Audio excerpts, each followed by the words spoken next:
Hello everyone, কেমন আছো? আশা করছি সবাই খুব ভালো আছো। শীতকালে আমার বাগানে কোন কোন ছোট ছোট ফুলের কালেকশন আছে সেগুলোই তোমাদেরকে আজকে দেখাবো। এই যে কি সুন্দর তারার মতো পিঙ্ক কালারের ছোট ছোট ফুলগুলো হয়েছে, এগুলো হচ্ছে ইমপ্রেশন। তোমাদের কার কার বাগানে এরকম ফুল আছে অবশ্যই কিন্তু কমেন্টে জানিও। আমার তো অসাধারণ লাগে এই ফুলগুলো। আর এটা হচ্ছে মিনি চন্দ্রমল্লিকা, ইয়েলো কালারের ফুলটা দেখতে কিন্তু দারুণ।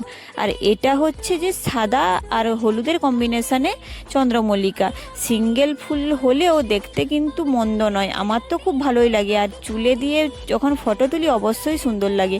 আর এটা হচ্ছে জারবেরা, জারবেরার এটা একটা পিঙ্ক কালারের ভ্যারাইটি। তোমাদের কার কার বাগানে আছে? ক্যালেন্ডুলা ফুল তো তোমরা নিশ্চয়ই চেনো, হলুদের মাঝখানে এই খয়েরি কালারটা দেখতে জাস্ট অসাধারণ লাগছে। আর স্টার ফুলের কথা তোমাদের কি বলবো, আমার দুটো গাছ লাগিয়েছি, দুটোই সেম কালার হয়েছে কিন্তু দেখতে সুন্দর। গাঁদাগুলোও কিন্তু বেশ সুন্দর হলুদ কালারের, তবে এই সর্ষে ফুলের কালারের যে ফুলটা হয় সেইটা কিন্তু হয়নি। ডায়ান্থাস ফুলটা তো প্রজাপতির মতো ফুটে আছে। আর পিটুনিয়ার মধ্যে দু রকম ভ্যারাইটি ফুটেছে, এক রকমের ফোটেনি। একটা তো হচ্ছে সাদা পিঙ্ক আর একটা ডিপ বেগুনি কালারের।